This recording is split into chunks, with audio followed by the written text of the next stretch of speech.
Hello everyone, my name is Mary Irvin and I am a member of the ITA education team. It's my pleasure to welcome you to this month's webinar. Now, before we get into the topic in detail, let me cover a few housekeeping points. Firstly, we are delivering this webinar in 5 languages. On your Zoom menu, you should see a button called Interpretation. By clicking on this icon, you can select a language in the channel of your preference. I will be presenting this session in English, but you can also listen in Arabic, French, Russian, or Spanish. Now, today's webinar is part of our educational monthly series that are publicly available and designed to tackle key anti-doping topics and to raise clean sport awareness. As for all of our sessions, it goes without saying that we encourage debate, interaction, and questions, but we do not tolerate any kind of aggressive behaviour or racist language. We trust you will join us all in this spirit of fairness, respect, and integrity. Some other housekeeping points. I see many of you are doing this one already. Please do use the chat function to tell us the sport or the role that you are representing today. Also, a reminder, you can use the Q&A function to ask a question on this topic to one of our expert panellists, and we'll leave some time at the end to address these live. Finally, note that we record all our webinars so that we can make them available on the website and YouTube channel for those who are not able to attend the live session. As always, it is my pleasure to give a shout out to our official presenting partner, Informed Sport. Their investment allows us to deliver the webinar programme free of charge in the various languages. Informed Sport is a global certification programme for supplements that batch tests products for substances prohibited in sport.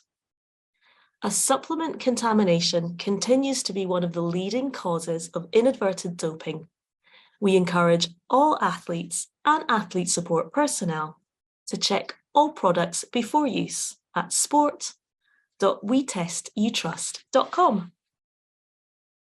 Also, the ITA is proud to be recognised by UNESCO as a leading international organisation for the delivery of anti-doping programmes. And this educational webinar is delivered with the support of the UNESCO International Convention Against Doping in Sport. So, on to today's topic, testing, what you need to know. Now, over the next hour or so, we're going to take a look at all things testing, including the main steps of the doping control process, and we'll discuss athlete rights and responsibilities. So when you or your athlete is selected for testing, you are informed and prepared. We will also look at who can test athletes and how athletes are selected for testing.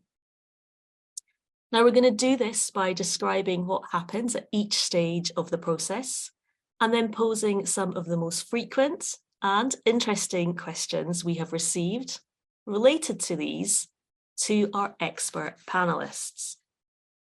So, answering these questions and more are today's guests who are going to share their expertise and advice. So I would like to invite Richard and Joe to turn on their cameras, and I'd like to offer them a warm welcome. Firstly, I'd like to introduce Richard Driscoll. Richard is a trainer for the ITA's International Doping Control Officer Programme, which over the past 3 years has trained over 1,100 people. He has also been a doping control officer, or DCO, as you may hear us refer to it, for over 30 years. He has worked as numerous international multi-sport events, including being the head doping control station manager at the London 2012 Olympic and Paralympic Games.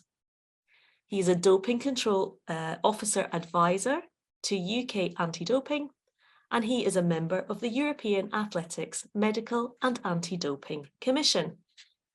So I can't think of anyone more qualified to talk about and answer any questions you may have around the urine and blood sample collection.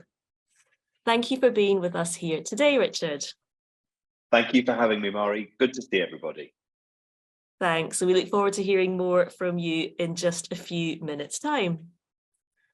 Next up, I would like to introduce my ITA colleague, Joël Tettoni, who has been a testing manager with us at the ITA for the past 4 years. Now, at the ITA here, he is responsible for overseeing and supporting the design and implementation of International Federation anti-doping testing programs. He has also provided support for on-site anti-doping operations at the recent Tokyo and Beijing Olympic Games. Prior to joining the ITA, Joe worked for 5 years at Swiss Sports Integrity as head of testing. And to you, Joe, welcome to the webinar as well. Thank you, Mary. Hello, everyone. Great. We look forward to hearing from both of you in a few moments' time. And with these expert panelists that we have available today, don't forget that you can ask some questions that we will address at the end of this session. Just simply go to the Q&A box. You can pop your question in at any time during the session. You don't have to wait till the end to do it. Now, we're also going to do some poll questions as well throughout today's session. The poll questions are anonymous, so please don't hesitate to participate. Okay, so let's firstly frame what we're going to cover in today's webinar by looking at the question, what is testing? Well, WADA defines testing as the parts of the doping control process involving test distribution planning, sample collection, sample handling, and sample transport to the laboratory. Now, for the purpose of this session, we will focus on sample collection. In other words, the collection of a urine or blood sample from an athlete that will be tested for substances prohibited in sport. But before I go any further, I'd like to ask my first question to you, the audience, by running our first poll of the day. And the first poll question is, what is your experience of testing? Please pick the most suitable answer. I have been tested. The athlete I work with has been tested. I, or the athlete I work with, have not been tested. I am a doping control officer, or these do not apply to me, but I am joining to learn more. So thank you for choosing your options so quickly. On my side, I can see that we're already up at almost 2/3 of you having voted. So I'll just pause for a couple more seconds, and then we will close the poll and share the results. So I can see in first place, it's pretty close between options 4 and 5. We have a lot of doping control officers joining us today. Welcome. But we also have a lot of people who these do not apply to, but they are hoping to learn more from this session. And then interestingly, 8% of you have been tested yourselves. 11% of you have an athlete that you work with that has been tested. And then 10% of you are athletes or athlete support personnel that have not yet either been tested themselves or had an athlete that was tested. I hope you all benefit from various parts of the session. I should say to the doping control officers joining us, I'm going to go straight into our second poll question of the day, and I do expect you all to know the answer to this one. And that is because today's second question is focused on some key steps of the doping control. Now, in addition to the actual sample collection itself, for athletes in particular, it's important that they understand the wider process that particularly involves them. So I can see many of you already answering, but for the purposes of simultaneous translation, I am going to read out the question and answer, and that is, please put in order by choosing the correct answer what the correct order of these key steps of the doping control process is.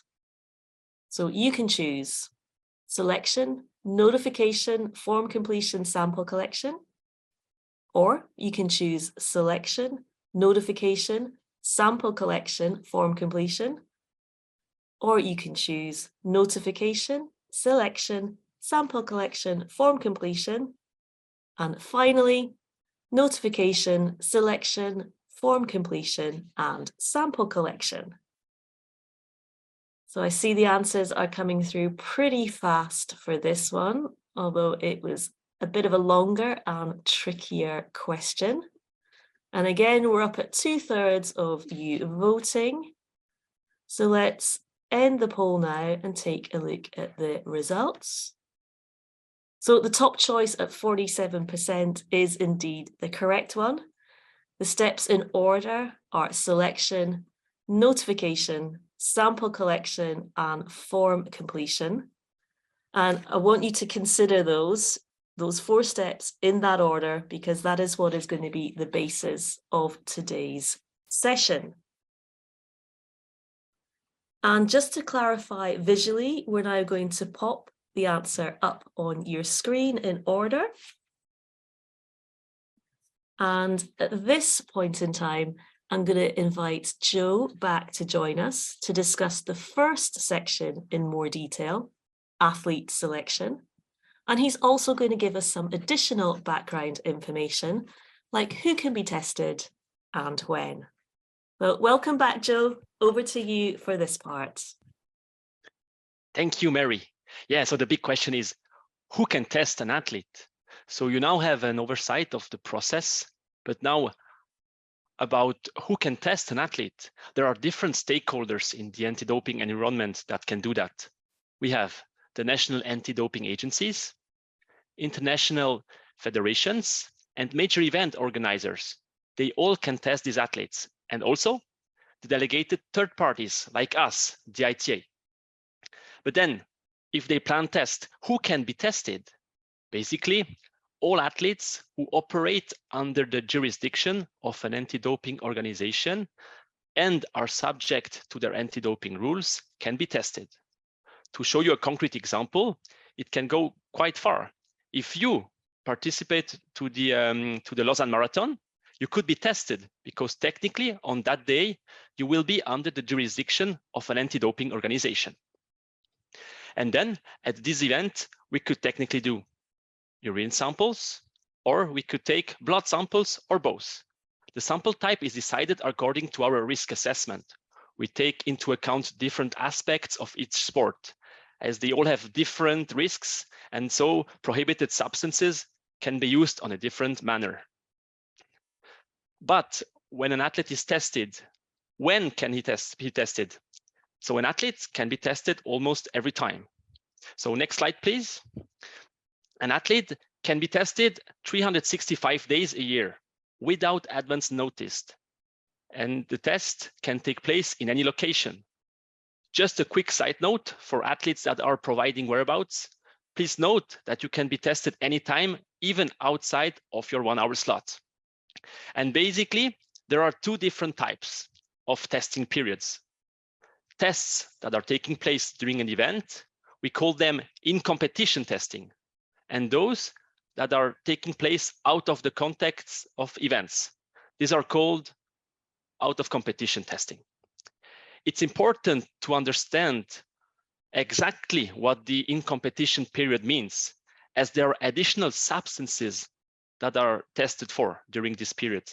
So the substances and the substances that are prohibited all times are outlined in the prohibited list, which can be found on the WADA website. And the most common in-competition definition is the period commencing at 11:59 p.m. on the day before a competition in which the athlete is meant to compete.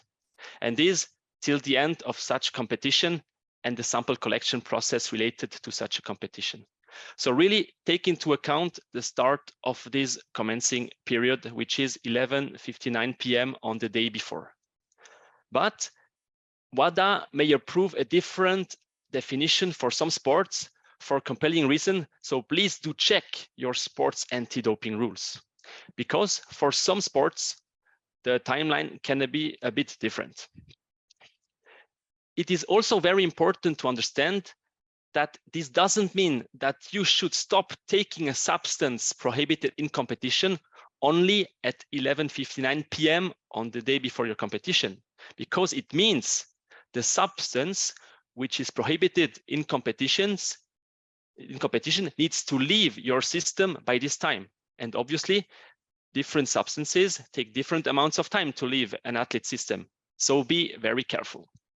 And then the out of competition period, it's obviously the other time outside of this.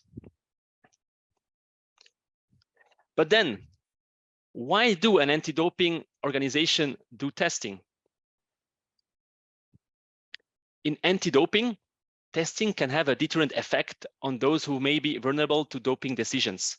And when people choose to cheat, testing can be detected. So that's the first and main reason. But testing is one of the essential components protecting clean sports. That's the second reason why we do that. But from a more, let's say, doping and legal standpoint, testing takes place to obtain analytical evidence as to whether the athlete has violated Article 2.1 or Article 2.2 of the World Anti-Doping Code. You can see this on your screen. And so it's the presence of prohibited substance or method, or the other one is the use or attempted use of a prohibited substance or method. So you see, it's quite complex, but you really have to be careful with the timing, especially if we think about substances that are taken in competition. Let's go now to the athlete selection. With all that in mind, let's go back to our key steps and take closer a look to our first one, the athlete selection.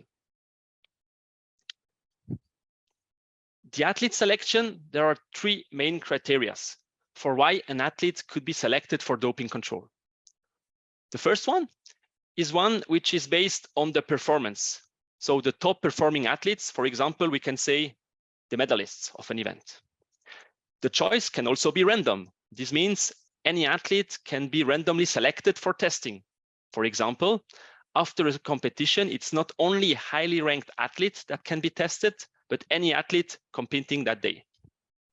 Finally, it can also be targeted if there is a reason to test a particular athlete.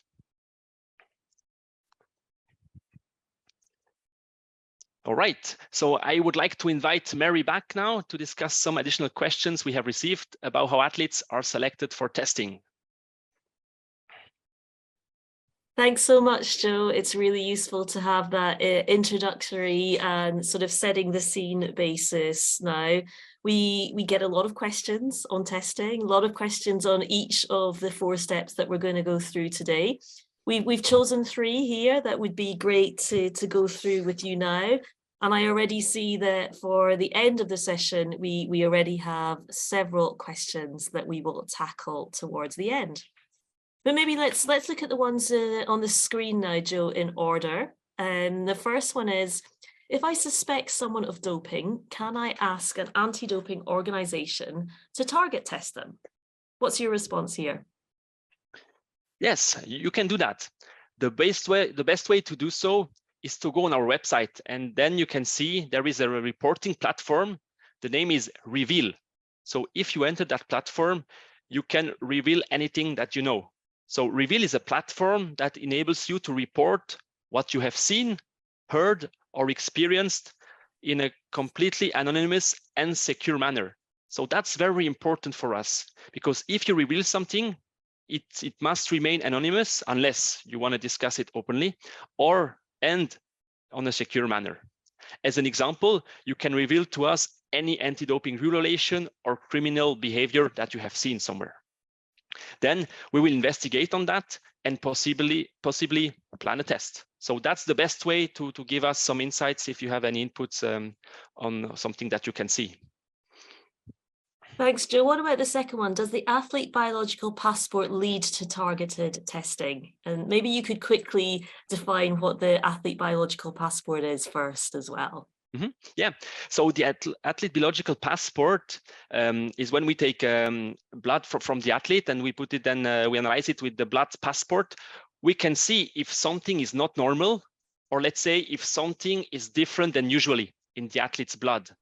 And thanks to these inputs and the close exchange we have with our colleagues from the ABP team, so the people who are the scientists, the colleagues which are working on that, they give us the inputs and they say, hey, Joe, there is a suspicious athlete. His blood profile is a bit specific. It's not as usual. Can you please plan a test by the end of April, as an example? And then we do so.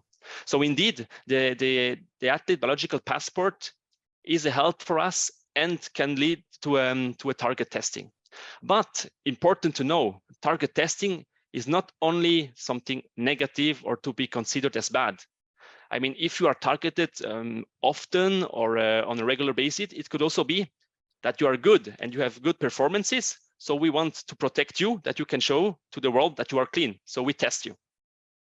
Thanks. And the final one for this section is how do you decide whether you're going to do in competition or out of competition testing? So each sport is a bit different. So the physiological risks are not the same for all of them. Therefore, in some sports, it makes sense to target athletes a bit more in competition, or in others out of competition, or sometimes we do a combination of both. So it's depending on the sport, and it's a kind of a case-by-case basis, and it's also according to our risk assessment I spoke to you before. So depending on the risk in a certain sport, depending on timings, etc., we take that into consideration, and then we say, or we decide if we want to do a test in comp or out of comp on a certain athlete. Lovely. Thanks so much. And we look forward to you joining us at the end of the session for the live Q&A. Thanks, Joe. Thank you. Okay, for the next part of the webinar, feel free to follow along using the ITA guide to doping control. The QR code for this is on your screens now. And as you can see, it is available in 11 different languages. Now, don't worry if you only have access to one device. We're going to send you a copy of these slides after the webinar ends, and you will be able to access this QR code a little bit later on. But I will just pause for a few more seconds to give the chance for anyone else who does want to access this immediately. Okay, let's take a look at the next step on today's list, and that is athlete notification. So once an athlete has been selected for doping control, the athlete is notified of this by a doping control officer or a chaperone. They will be informed which anti-doping authority is conducting the test and what type of testing will take place. Now, it's important that athletes understand what they need to do during the doping control process. And whilst the DCO will explain many things, there are also a number of rights and responsibilities that it's important to know in advance too. And to discuss these, I would like to welcome back Richard, who's going to take us through what you can see on your screen now. Welcome back, Richard. Thanks, Mari. And you're absolutely right. Every time an athlete is notified for doping control, they have rights and responsibilities. They can see them on the screen, and not all of them on the screen are relevant necessarily when an athlete is tested. And the DCO or chaperone will always remind the athlete what their rights and responsibilities are when they're being notified. So the athlete has the right to be accompanied through the process by a representative and or an interpreter if they'd like assistance with the language. They can also expect the chaperone and the doping control officer to provide identification. That might be an identity card from the ITA, it might be an identity card from a national anti-doping organisation or a private sample collection agency. The athlete always has the right to ask any questions or seek clarification at any point of the process.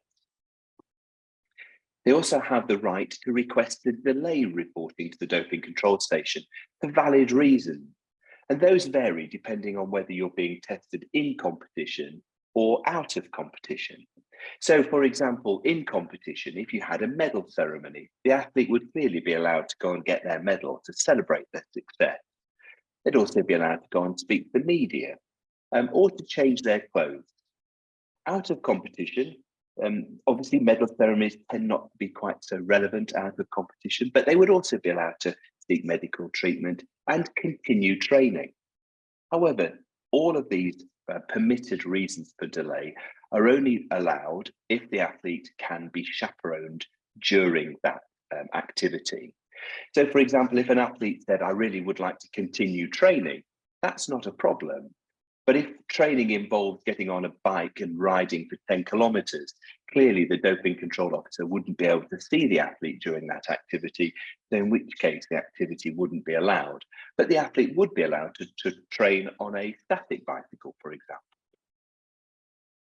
And the final right is the athlete can request a modification to the process for valid reasons. And that might be because the athlete's under 18, they're allowed to bring extra people with them and have extra support, or if they had an impairment or an injury, the process might be able to be changed to sort of facilitate the athlete's impairments. In terms of responsibilities, I think the most important one is that the athlete has the responsibility to comply with the process. Otherwise, it may be deemed an anti-doping rule violation. Without a valid reason for delay, they're required to report to the doping control station immediately. And the athlete also has a responsibility to provide photographic identification each time they're notified for doping control. Now, of course, we don't always necessarily carry our passports or our driving licenses with us all the time. So it's always worth thinking about how athletes can comply with this responsibility. And it might be that a good quality photograph on their mobile phone of their identity document would be accepted. And this is a good practical way of making sure the athlete can comply with their responsibility. And as I mentioned before, it's the athlete's responsibility to make sure the chaperone or the DCO can see the athlete at all times. And of course, it's always a good idea to make sure the athlete is complying with the whereabouts requirements and the therapeutic use exemption requirements. But they're probably not quite relevant at notification, and the DCO won't remind them of those key responsibilities. So that kind of summarizes, Mari, the rights and responsibilities at notification. Thanks so much for that, Richard. And I hope everyone was listening intently, because we're going to go straight into another poll question that was covering parts of what you were saying there, particularly relating to the right to request a delay. So we thought it would be quite a good exercise to put some of this theory into practice by putting some examples up to see what our participants might think. So the poll question is going to appear on your screen in any moment. And this time there are 3 choices. We would like you to select what you think the correct statement from the list below is. And that is, an athlete can request physical assistance if they are injured. An athlete can only request a delay during an in-competition doping control. And an athlete can leave the doping control station unattended if the doping control officer allowed them to delay testing. So single choice answer here. The responses are coming in a little bit slower to this one than to the first 2 poll questions. So I think, Richard, we're giving people a little bit of pause for thoughts on that one. I'll leave another few seconds but that's pretty good. We've got 60% of people voting. So let's close that up and take a look at the results.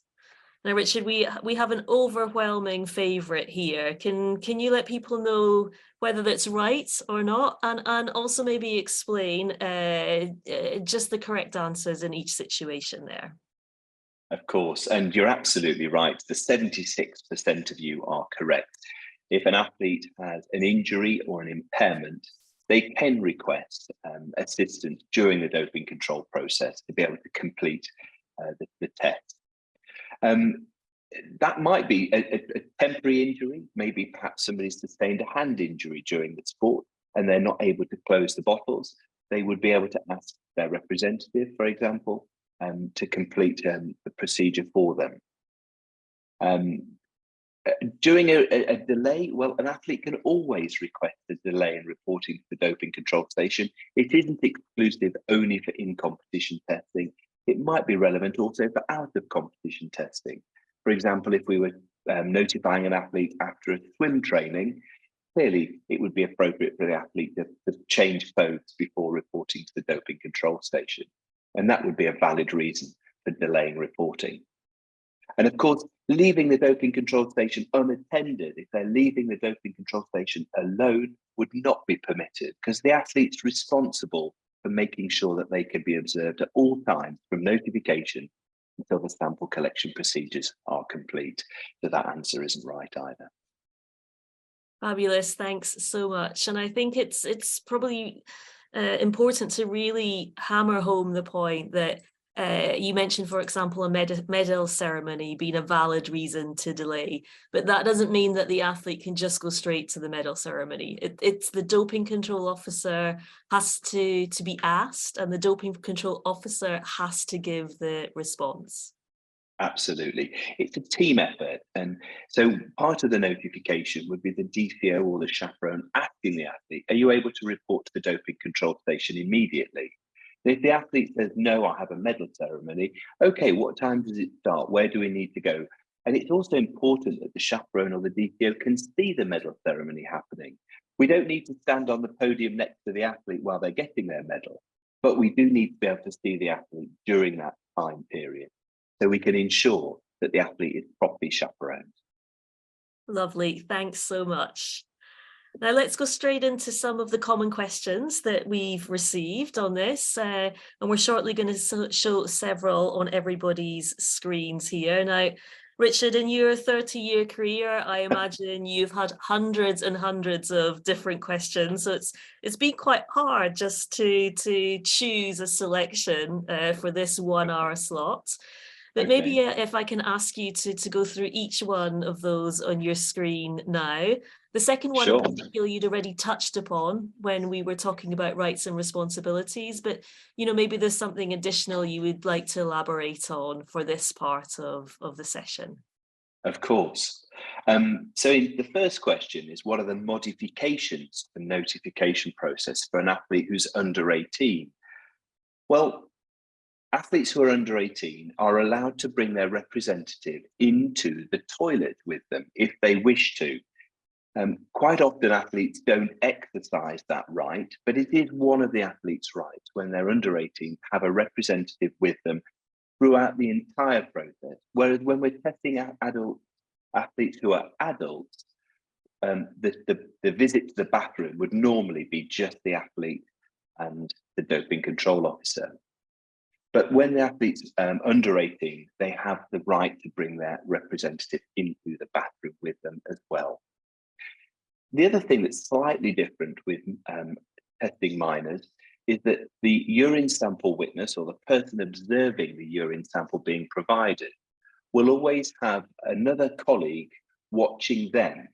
And that person is called a second observer. And they will usually stand outside of the toilet.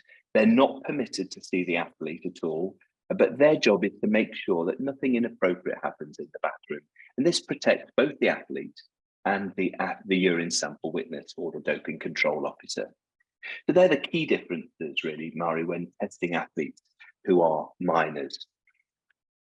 In terms of responsibilities to show valid identification, what is valid identification? Well, normally we want to see photographic identification issued by the government. So, for example, a passport, a national identity card, or a driving license. Those would be the three gold standard identity documents that would be accepted by a chaperone or doping control officer at notification. So it's always worth having a photograph on your mobile phone of one of those documents. And please make sure the photograph is legible and clear so that the details can be checked. The third question, what happens if I have a flight to catch? This is so common. And to be honest, unfortunately, once an athlete has been selected for doping control, the athlete's responsibility to comply with the process until it is complete. So I guess when you're planning your travel to international events, always consider there might be a chance that you get drug tested after your competition. So please don't book your flight too close to the end of your competition, because leaving to go and catch a flight is not permitted and it might cause an anti-doping rule violation. So I guess the key message here is planning, and don't book your flights too close to the end of the competition. What happens if an athlete refuses to be tested after they have been notified? Well, the process for a refusal is we want, as doping control officers, we want to do everything we can to ensure that the athlete is able to provide a urine sample or a blood sample and to meet their responsibilities for doping control. The last thing we want is for an athlete to get into trouble. But sometimes athletes do refuse to provide tests. It is quite rare, but you can expect the DCO to remind the athlete that it is their responsibility to comply. Is there anything we can do that we could change to help the athlete comply with the process? For example, if it was a question of needing more time, can we make phone calls to get more time? Could we relocate to a different area to sort of help the athlete be able to comply with the process? But ultimately, the DCO will remind the athlete that they may incur an anti-doping rule violation if they fail to comply with the process. We'd ask the athlete to complete the doping control form, and they can give any of the reasons that they wish as to why they're refusing to provide the test. And then the athlete would be given a copy of that form and can depart. And then really it's over to the results management authority to determine what action happens. My job as a doping control officer is really to provide the information, collect the sample, or to collect the information on the doping control form. And it's over to the result management authority to manage the result of the test there. Thanks so much for that, Richard. I think we could talk about these questions for a long time, but I think we should take a look at the next step in the process now, and that is the actual sample collection, i.e. providing the blood or the urine sample. So let's go straight on and take a look at this. And maybe, Richard, can you describe what happens during this stage, please? Absolutely, Mara, it'd be a pleasure. So during sample collection, if we're considering a urine sample, so the doping control officer's job at this point is purely to explain and observe what happens. The athlete will be manipulating all of the equipment. The DCO is just there to explain what to do. So to start with, we can expect the athlete will be given a choice of washing their hands with no soap or wearing a pair of gloves. They'll then be choosing a collection vessel, and we'll be asking them to check that the packaging of the collection vessel is intact. We want the athlete to be happy that the collection vessel is clean and secure. We then go into the toilet area, and the athlete will be expected to remove clothing sufficiently that the DCO can witness the sample being provided. And that means rolling up any sleeves, lifting up their shirt to their mid-chest, and dropping their trousers and any undergarment their mid-thigh. And it is really important that the DCO has a direct view of the athlete providing their whole urine sample into the collection vessel. The athlete should be advised to empty their bladder into the collection vessel. If the cup gets full, they can continue voiding their bladder into the toilet. Once the sample's been collected, a lid will be attached to the collection vessel, and the DCO and the athlete move back to the processing table, where the sample will be divided into the 2 bottles. Here we ask the athlete to choose from at least 3 kits. They'll be checking the security and the integrity of the kit, and then they'll be pouring the urine sample into the A and the B bottle. The sample will be closed, and once the sample is sealed, the DCO will check the closure of the bottles and record all of the information on the form.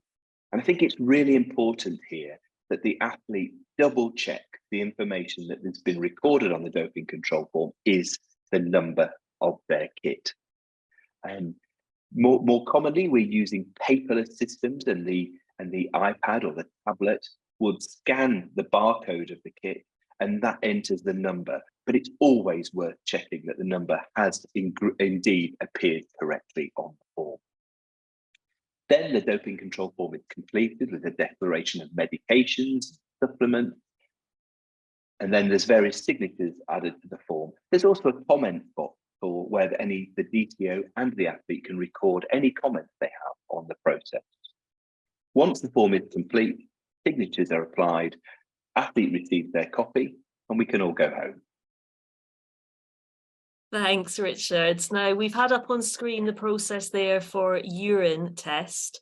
Shall we take a quick look at that blood sample collection now? And maybe you can let us know if the process is similar, any differences, aside from what is actually being collected, of course. Of course, thanks. Yes, you're absolutely right. There are some differences for blood testing. And I guess the main one to start with is that the athlete is required to sit for 10 minutes with their feet on the floor before we can actually collect the sample. We use that time, though, to prepare the equipment. And here the athlete will be asked to choose the A and B bottles that the blood sample be sealed into. Also, we prepare the tube that the actual blood is drawn into. We put a sticker on each tube to make sure it's numbered with the athlete's kit number. Then a blood collection officer comes along, and that may be the DCO as well, but sometimes it's a different person, and they're the person that's qualified to actually collect the blood sample. Once the sample has been collected, we ask the athlete to double check that the number is still stuck on the side of the tube. The athlete will place the blood tube into the kit and seal the kit. The DCO will double check that the kits are closed, and the numbers are then recorded on the doping control form. Again, the form is completed with a declaration of medications, and this time we also ask a question about if the athlete's received any blood transfusions in the last 3 months. That's an additional question. And then signatures are applied, and the form is divided, athlete receives a copy, and again, the test is then complete. So the main differences really are the seating requirements, the actual, there's extra questions sometimes. If we're doing a blood passport test, you might get questions on altitude training, and if the athletes used any form of hypoxic tent, or if they've lost or received blood, if they've done excessive temperature, or 3 consecutive days of extreme competition, like a stage race in cycling. That's an extra form. So there might be a few more questions if we're doing a blood passport test. Thank you. Let's go straight into some of the frequently asked questions on this one as well.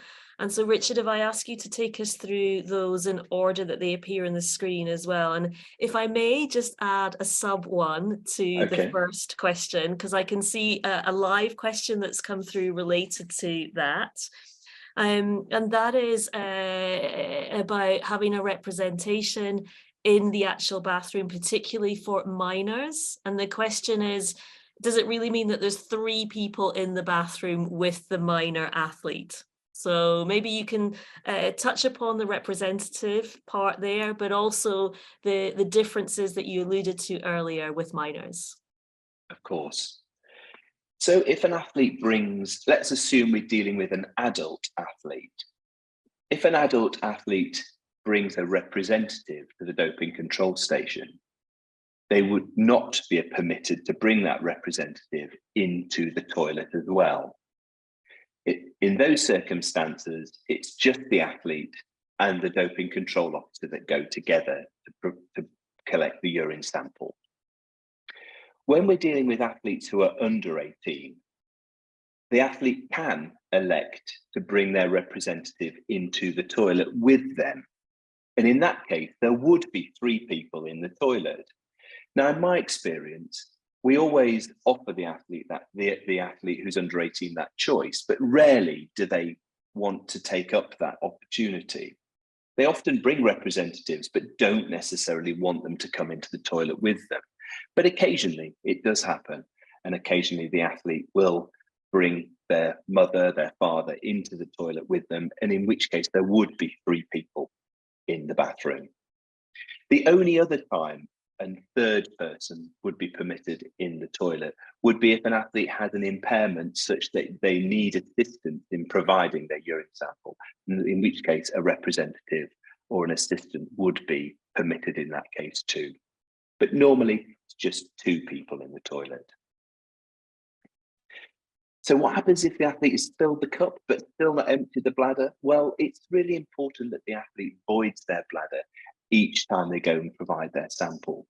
So the instructions would be, please provide your sample into the collection vessel, keep going till your bladder's empty. If the cup is full, continue voiding your bladder down the toilet.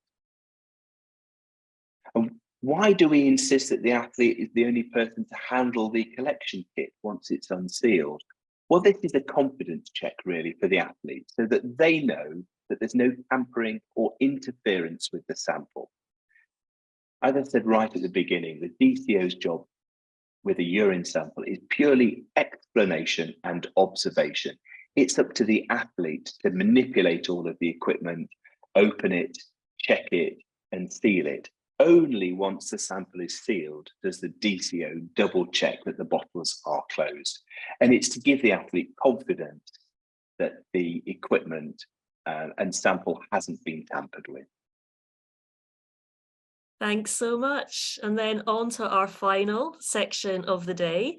And then maybe I would say that we'll try and cover the process here and then also the questions that we've put up fairly quickly, as it's great. I can see questions are coming through and it would be great to get through as many of those as we can at the end. So without further ado, straight on to form completion. You did mention it earlier, Richard, Briefly, yeah. But what do athletes need to know? So essentially, the most important thing is go prepared.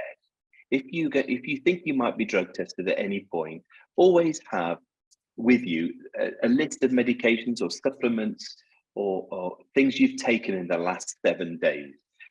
Quite often we don't carry our pill boxes or our supplement tubs around with us. And if I come to your training venue and notify you that you've been selected for testing, I will give you the opportunity to declare any medications and supplements you've had in the last 7 days. So knowing the name of those can be really useful. So again, take a picture. If you've had a cold remedy, take a picture. Then we know what to record on the form. So that'll be one main thing you'll be given the opportunity is to record medications and supplements in the last 7 days. And if you had a blood test, if you've had a blood transfusion in the last 3 months. Also, you'll be offered the opportunity to make any comments about the procedure. And this might explain if we've had to modify the process. There might be a comment to say that the athlete's representative assisted in the bathroom due to an impairment, or the athlete's representative came into the toilet because the athlete's under 18. Anything that's slightly different to the normal process, we would include in the comments section. But I think as well, from an athlete's point of view, Mari, it's important that if the athlete's unhappy with anything, please write it down. I think that's one really key message. And this is about the athlete being comfortable at the end of the process that everything is done correctly. And if they've got any concern, please document it in the comments section of the doping control form. Before signing any form, particularly the doping control form at the end of the process, always worth spending 2 minutes just to double check that all of the information is accurate and complete. At this point, we can add things to the form very easily. So please double check all of the information, especially double check your bottle code numbers. And once you're happy that everything is right, please sign the form. And then once you've got your receipt, you're good to go. Fabulous, thank you. And our final FAQs of the day, and for once, Richard, I'm actually going to tackle this first one, which is a question on the doping control form about storing a sample but for future research. Now, this one is entirely voluntary. You can choose whether to accept or not. If you do choose to accept, it means that your sample will be used for research, such as testing new lab instruments or calibrating a new technique. And this research is crucial to keep anti-doping science on the cutting edge, helping to protect clean sport. Richard, if I could ask you to have a look at the other 3 questions for us, and maybe you can provide brief answers. Sure. And then we'll welcome Joe back for the Q&A. Absolutely. So if you can't remember the name of the medication or supplement you've taken, write down what you do remember. So if you can't remember it, what the name of the painkiller was, write down, I took a painkiller. Write as much as you know. That will give us at least something to work on. How can an athlete representative support an athlete with form completion? Well, probably not too much to do, but they might be able to give you prompters for anything you've taken. They might have been involved with, the representative might be the team doctor, in which they could help with that. They might be able to help with the spellings of some of these complicated medications. But also they're there to give you some support if you want to make a comment. They're also there to be able to give you moral support, to give you the sort of confidence to make a comment on the process. And what can I do if I think my rights during the testing process haven't been respected? Well, I think this comes to the point of document it. If you feel able to, please make a comment on the doping control form of where things have gone wrong in your mind. And I think that's really important. But if you don't feel you're able to at the time, then please contact the testing authority after the event and give your feedback there. But it's most important, if you're not happy, if you can, please write it on the doping control. Thanks so much, Richard. Now, I'm just going to very quickly show a resources slide on the screen in case you're interested in learning more once the webinar ends. We are going to send all of this to you afterwards as a PDF. So you will be able to research anything else that you wish to a little bit later on. But I'd like to welcome Joe back for this session as well. I can see that we already have quite a lot of questions in the Q&A box, but I think the first few, Joe, are for you actually. So this will give Richard a chance to have a little bit of a breather after he's taken us through 3 of the 4 steps there. And Joe, maybe we get stuck straight in with the first one, which is, are urine and blood the only types of samples that can be taken? Yeah, that's correct. So on an anti-doping perspective, afterwards, for some sports, maybe alcohol could be prohibited, but this is then not an anti-doping rule violation, and how they take then the alcohol tests is a different manner, but it's not anti-doping. So yeah, for doping, it's only urine and blood. Lovely. What about the next one? For the Olympic Games, what is the in-competition period? Yeah, so the in-competition period is basically the same that during a regular year, a regular season. Taking an example for beach volley, let's take I am a beach volley player now competing in Paris. If I have my game tomorrow, my in-competition window will start tonight at 11:59 p.m. and then I will be in comp till the end of my match the day after, okay? But if during 2 days I have no matches, then I'm out of comp. Look at the IF's rules, depending on what IF you are, but mainly it's 11:59 p.m. the day before for all other sports. Yeah. Thanks, Joe. And I think this ties in with the next question as well, which is in which sports are the definitions of in-competition testing? And you alluded to that before as well, that although there is a standard one that fits a lot of sports, everybody should check their own individual anti-doping rules for confirmation and to see where the exceptions are. Next one is alluding to, I think, the first part of the webinar where we talked about the different reporting platforms that there are. You mentioned Reveal, Joe, which is, of course, the ITA's platform. There is the WADA one as well, which is Speak Up, and there are other reporting platforms out there, and athletes can choose which ones which format they want to report in. If I may here, so yeah, you said it right, Mary, and of course, ideally, if you can reveal it to us, if it's an IF that belongs to the ITA, so we are belongs to the ITA, I should not say like that, but I mean that we are working with. But then the key message here is, if you see something, if you hear something, please reveal it. If it's to us, to WADA, or even to the NADOs, they also have tools in place for that. So feel free to do it. And that's very important for the anti-doping world, because we speak together with all these different stakeholders. We have regular exchanges. So it's very important that you mention everything that you can see. Thank you. The next one then is, how does the ITA plan on targeting athletes using EPO and its short detection span after use? So again, Joe, another one for you. Yeah, so as I said before, with the athlete biological passport, this is one of the tools that we can see if an athlete is taking EPO in that example. And then thanks to this, thanks to the inputs we get from our colleagues from science, we can then plan a test. And then it's up to us to find the right time window to do that test. So there is no rule in place that we say, okay, he takes EPO, so test him every day at 8 o'clock in the morning or something like that. Unfortunately, it's not like that. So it's case by case, and we try to detect in which window the athletes could take that substance, and then we try to plan a test during this time. Thank you. And I would say the next one is one for Richard, which is, at what point do you need to inform the testing official that you will bring an assistant to complete the process? Okay, so an athlete can elect to bring a representative at any time. It might be that you start the process and you think you're happy on your own, but you might change your mind later, in which case you can bring a representative at any point. All I'd say is that when you've made the decision, inform the DCO and they'll make sure that that representative can accompany you.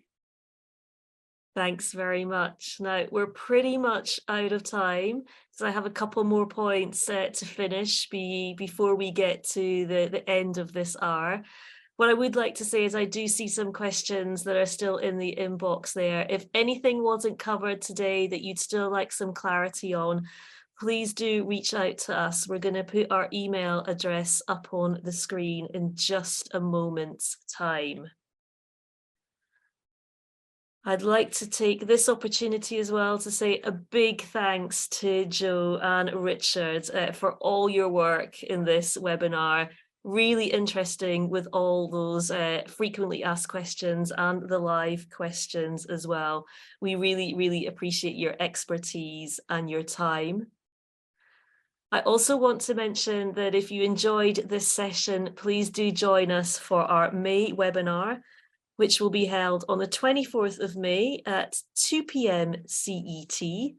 And we are going to focus on preparing for a major games.